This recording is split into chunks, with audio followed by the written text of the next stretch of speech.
Chris here, and today in this video I'm checking out the new ASUS FX80GE, otherwise known as the TUF 504. So this ASUS laptop here is a gaming one that now has the 8th generation CPUs in them. So ever since that upgrade, with now they've moved from 4 cores to 6. I've been keen to check out one of these particular laptops. Now the configuration of this model here, the key feature you could say is that CPU, which is the 8750H with the 6 cores, 4 threads, maximum turbo of 4.1 GHz. It has 9 MB of cache. This model here is configured with 8 GB of double data rate for RAM, 128 GB SSD, and a 1 TB spindle hard drive, which is going to be a lot slower, of course. Now this model has the NVIDIA 1050 Ti with 4 GB of RAM. So it's like that MSI GL62M that I reviewed, only that this, of course, has a faster CPU in it. So it's going to be good for content creators. And the other thing too to note, that the screen, it should be the 120 Hz panel, which has apparently a 3 millisecond response time. So this unit here I picked up from Light in the Box. So it is an import unit, it's a Chinese unit, and you're probably asking yourself, why am I reviewing a Chinese model instead of going for the local model? Well, there's two main reasons for that. Local models here have the Spanish keyboard that I don't want. In New Zealand, we use the US international layout, which is basically a US keyboard, and importing this has actually turned out to be cheaper than the local one. And on top of that all, Light in the Box did give me a discount on this unit when I bought it here, in exchange for a link in the description. That's the only thing and the only involvement they have, that retailer. So just a little disclaimer there. Like all my other reviews, the opinions expressed in this video, they're all my own. I do not have to pass this video by Light in the Box or anyone else. So let's get this unboxed.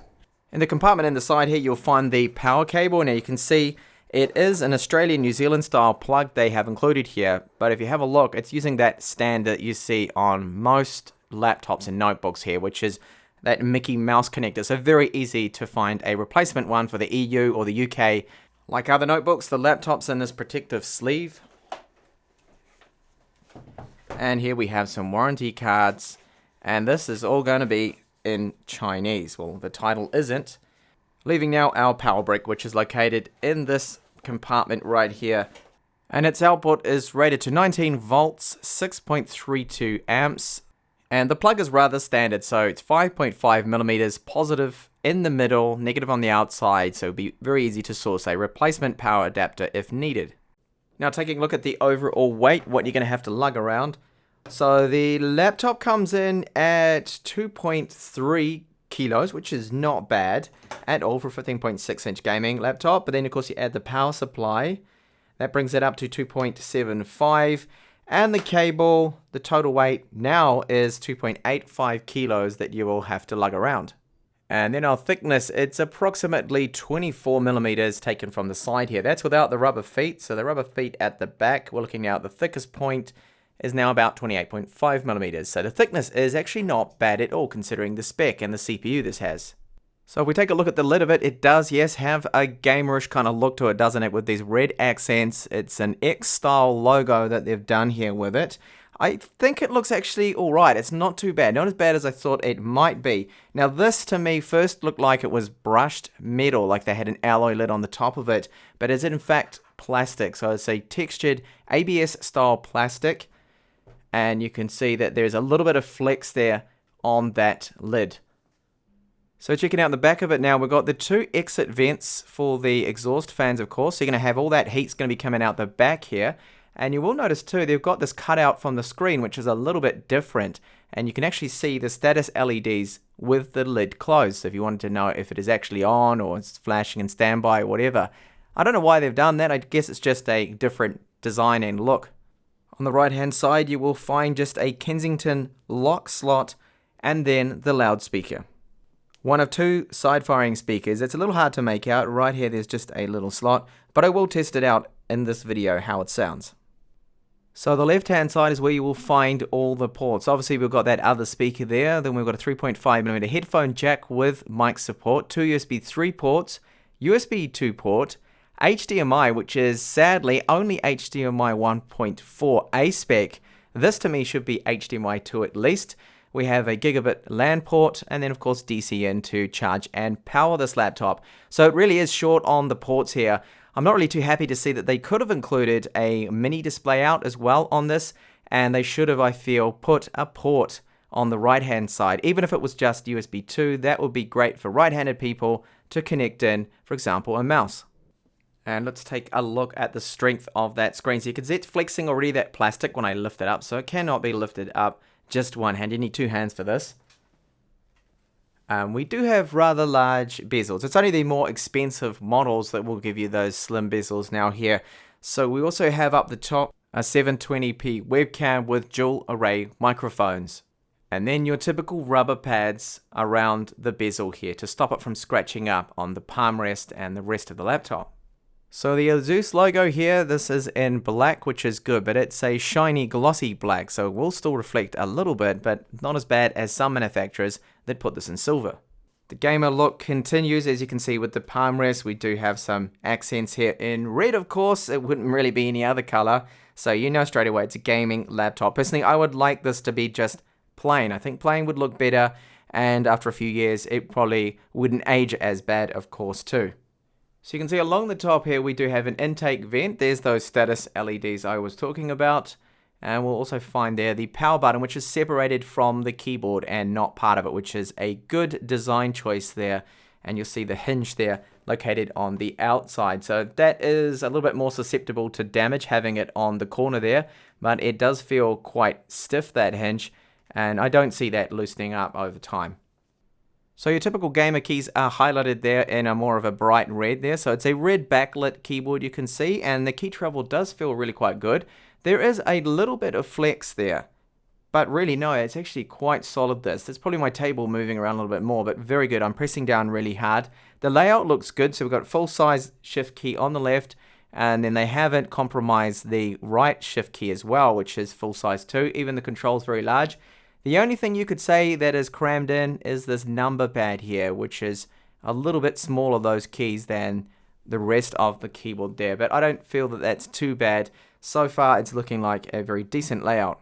For your function keys along the top, you've got all that you would expect to find on a 15.6-inch gaming laptop here. But to note that there's this one here, F5, which is an important shortcut here. So function F5 is going to control our fan speeds. There are three profiles, I believe, like a silent, normal, and then a cooler boost style one, which really ramps up the RPMs of those fans. Now this palm rest here does feel quite solid. It's good. There's no real flex or problems with it that I can see. We have our mouse pad here, which is rather large. Now this is an ELAN one, and it is using Windows Precision drivers. So overall, the build of the laptop to me is good. It feels solid. It's not the lightest, but it is certainly not the heaviest 15.6-inch laptop. I do like how thin it is, considering it only has to cool the GTX 1050 Ti. It's not a 1060 or the 1070, which are, of course, a lot hotter there. These plastics, I feel, are going to wear well, but you will see fingerprints. They're already starting to show up a little, but not as bad as my MSI GL62M. And yes, being a Chinese laptop, it's got Windows 10 in Chinese, but there is a way around this. There's two things you can do. You can either install Windows 10, your own fresh install, download the drivers from ASUS, from the support website, just go under, of course, the FX504 model, or what I'm going to do is upgrade to Windows 10 Pro.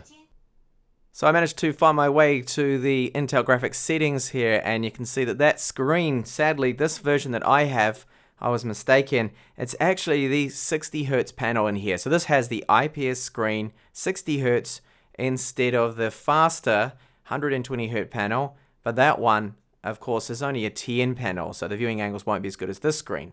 So laptop, it starts with the setup all in Chinese, as expected. I have had this with other previous notebooks that I have reviewed that are straight out of China, for example, like the Mi Notebook Pro.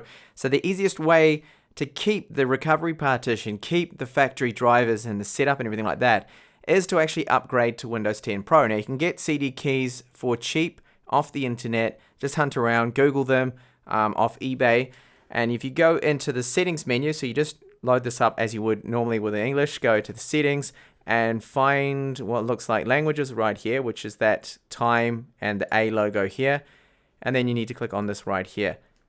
Now I've already added English just to show you that it doesn't actually it doesn't fully install properly because my menus and everything is still in Chinese. So we need to then add a Windows 10 Pro key and then upgrade it from Windows Home to Windows Pro. So the fastest way to do that is then go down to the Windows menu, right click it and click on this one here. So you get a Y in brackets. I just zoom into that now so you can see this clearly. Click on that.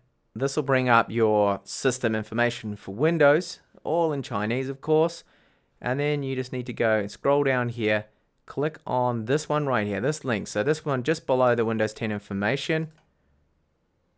And then you'll see a key logo. Click this. This is where you then add your Windows 10 Pro key and begin the upgrade process. So once you enter your key, you'll get a screen like this, which you simply need to just confirm. So you just tick this box here. Now, if you have any troubles, you might have to click this button inside the language option just to then start installing that language pack. And taking a look at the BIOS, so they have that easy mode as well, which I don't have enabled currently. So I'm in the advanced mode just to check out what kind of advanced settings we do have here. And there's not really a lot you can change, so very limited options as expected for a laptop. So there's no power limits, anything like that. You can change your boot order, your security, so your secure boot, things like that. And that really is basically all we get. Looking now at the hardware we have on board here with this model. So the screen is an AU Optronics panel here, and it's being used in the Spin 5 and a few other models. It's a very common, more of a budget screen, this one here. Now it has a sRGB coverage of approximately around 50%, so it's not good at all for people that need to do color accurate work. So if you're grading videos and things like that, this is definitely not the panel you want to be using. So the screen, I mean, it's okay so far, first impressions for a gaming laptop. And as I mentioned, it's not going to have that sRGB and Adobe RGB rating that professionals want, but it's not aimed at professionals. This is a gaming laptop. So there is the US model that has the 120 Hz screen. That's going to be a much faster, but of course then the viewing angles will not be like this. You can see that just dims out and darkens a little, but the colors do not shift out. That will happen with that TN panel. So in a way, I'm not actually too worried that I didn't get the 120 Hz panel, but so far it looks like a decent screen. It's got a good brightness output. I will measure this, all that'll be in the final review. So you do get some pre-installed typical bloatware from manufacturers. ASUS have a few applications on here, and they've also installed McAfee antivirus, which is basically just junk as well. So most of these in fact you can just remove and uninstall them, but the live driver update utility from ASUS is kind of useful. So free space on the main drive, which is an SSD. You can see the speeds there. They're good, the reads for an NVMe. They're not the fastest. This is not a Samsung 960 Pro. The writes, however, the sequential writes, they are on the low side there. But it's kind of to be expected considering this is only a 128 gigabyte drive. If this was 256 or 512, then those writes would be a lot faster there. 81 gigabytes free on a gaming laptop isn't really a lot, but we do have this option, of course, of installing your files onto the much slower 7,200 RPM 1 terabyte hard drive. Then looking at our network adapters on here. So we have Gigabit, Ethernet, this is Realtek, and Realtek Wireless as well. This is wireless AC at least. The 8821 SE is not a high performance wireless card. This is a 1x1 antenna setup and arrangement, and those speeds are going to really top out around about 350 megabits per second only with this. Of course, you can upgrade the wireless card, and I will show you later on in this video the internals of the system. So we have switchable graphics on this one. So when you do something demanding, then it will start to use the NVIDIA 1050 Ti. Now this GPU is decent for 1080p gaming. Now you're not going to be able to run every single game on ultra settings, but I will cover this in a later video, which will be either just a gaming review or in the final review of how well this particular GPU performs. But it's not actually too bad, and highly recommend going for this, the 1050 Ti, if you can, over just say the normal 1050 with 2 gigabytes of RAM or the 4 gigabytes of RAM, because this one's around about 25 to 30% faster. And speaking of faster, so the upgrade, the successor over the i7 KB Lake, the 7700 HQ, which is in most gaming laptops from last year, this now is, you can say, the staple CPU they're going to be putting in most of the gaming laptops. So it's gone up 2 cores, and we've got now, of course, 6 cores in total, 12 threads, and performance has increased around about 10% single core performance, and then about 25% on multi-core performance. Now, the synthetic benchmark scores here with Geekbench 4 with the CPU for me are a little bit disappointing for the 8750H. I expected higher here, and it's probably down to the fact that this is only running single channel RAM and not in dual channel. So this ships out of the factory with 8 gigabytes of RAM running in 2666 megahertz. And so if I increase that to 16, which I'm going to do, I'm going to add another stick of 16 just so I run it in dual channel, then this will of course pick up that performance a little bit there. And the GPU performance, so the OpenCL score is 88,000. This is a decent score for the NVIDIA GTX 1050 Ti. And first impressions of this keyboard that is actually really nice to type on. I'm going to rate this keyboard even better than the SteelSeries keyboard that's in the MSI GL62M. This one feels really nice. Overall, very comfortable keys, good travel, and the touchpad as well. So yes, it is running Windows Precision drivers, and I have no issues with it whatsoever at the moment testing it. The gestures, they are working fine. So things like scrolling, moving around, and no problems. The texture of it seems to be okay. It's not as nice as those glass-covered touchpads, but for a gaming laptop, it's actually decent. It's good to see manufacturers improving touchpads on gaming laptops, because about a year or 2 years ago, they were absolutely terrible. And now on to speakers. So as I pointed out in the beginning of the video, we've got side-firing speakers, one here, and then one on the right. So let's have a listen to them at 100% volume.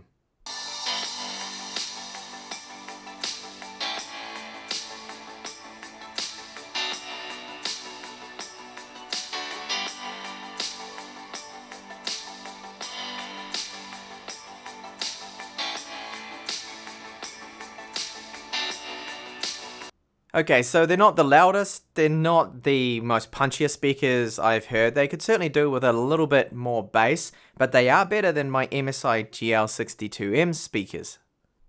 Now, it looks like Linux support. I tried out Linux Mint here from a live USB pen drive, and I ran into this error here. So it seems that the Coffee Lake's not supported, or some sort of other problem here. Now for the fun part. Well, the part that I enjoy the most is the internals. So you just have to remove all the screws around the outside, then use a pry tool and clip around the outside. So it's not that hard. Now they've used a quality plastic. I do like the plastic they've used. It seems really good. The finish of the plastic as well is excellent. There's no rough edges, there's no sharp edges or anything like that. And here you can see now the internals. So the battery here is just 48 watt hours. For a gaming laptop, that is extremely small, really. We have our SSD here. One thing to note too, that they've put on the back here, you can see there's a thermal pad and just a little bit of, looks like aluminium alloy that they've used right there to transfer heat away from that SSD, probably to stop it from thermal throttling. So some surprises in here when I have a look at the cooling. So they've only gone with 2 copper thermal transfer heat pipes, and to me, is that actually going to be enough? Now I've been testing it out, I've seen temperatures get into the 80s, but in my gaming review, I will definitely be checking that out. To me, it's not really a lot. I think MSI and Dell and others do the cooling a little bit better because they put a lot more copper heat pipes. But hey, if this ends up working without it throttling or running into any problems, then that of course is perfectly fine.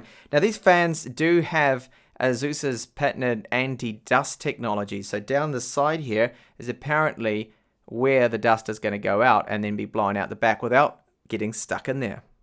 So the storage is very easy to upgrade. In fact, all upgrades on this model are really easy. You don't have to pull out the whole motherboard and flip it over to access the RAM slots or anything. So the 22x80 SATA 3 or NVMe SSD slot, 2.5 inch mechanical drivers there. You can swap it out for an SSD.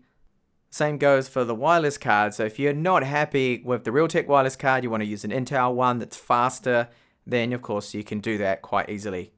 The Hynix RAM that ASUS went with here, actually this isn't a shielder, it's more like a heat spreader they put on top of that RAM just for stopping it getting too hot, I guess. And I'm going to install now some HyperX Impact Double Data Rate 4 RAM. So you can see here that the Kingston RAM that I installed, so that HyperX RAM, 16 gigabytes now, and you can see the speed there, so 2667, even though it's 2666. And you can see what that has done to my scores here. So this is what I was expecting from the Coffee Lake. Much better performance here, so 5,000 single core score, and then almost closing in on 19,000 multi-core score. That's really good. That is excellent. I mean, look at the difference. The before, almost running like the previous generation, pretty much exactly the same as the previous generation or slower. And then now with that dual channel RAM, Cinebench R15 test. It's great seeing how fast this is finishing with the 12 threads and 6 cores, of course. Let's have a look at the score.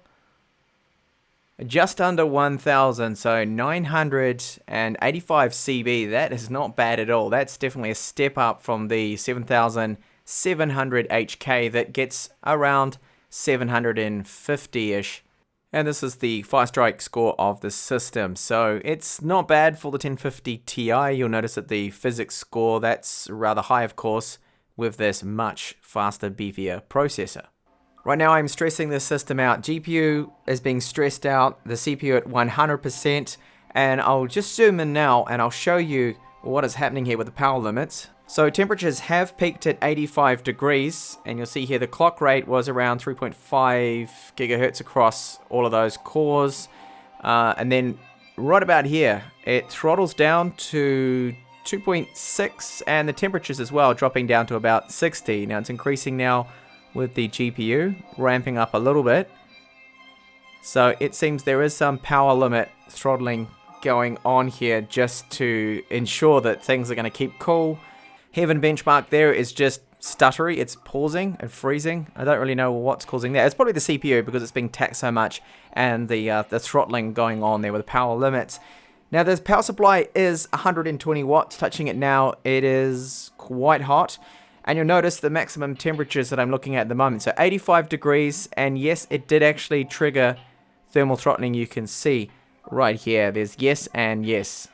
So I'm still stressing out the CPU, and I wanted to just swing the mic around now and give you a sample of the fans. This is not on the fan boost mode. This is just the balance mode, but it does get quite loud.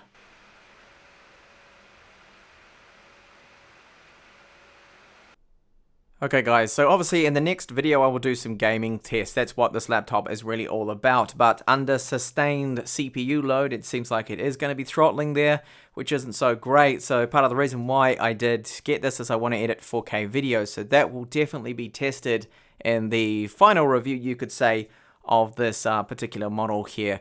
So it's very mixed at the moment, my feelings on this laptop. The build quality is great. I really do like the touchpad. I like the keyboard as well. I'm going to have to say that this keyboard is in fact better than the SteelSeries ones that I have tested on MSI laptops around the same kind of price here. So there are some additional cons with this unit here, me importing it from China. So first off, Windows 10 is not in English. I had to add that. Now it's not too complicated to do this, but for some people that could be, and it's an extra hassle there.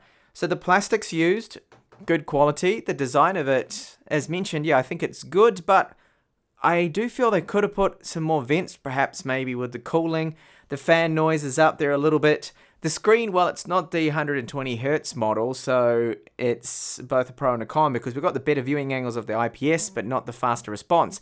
And I don't really know whether the 1050 Ti could really fully take advantage of the 120 Hz anyway, only on older titles. If you plan to play Counter-Strike, then yes, you probably can run that at 120, and that would be a lot faster and a lot more enjoyable and better for competitive gaming as well there.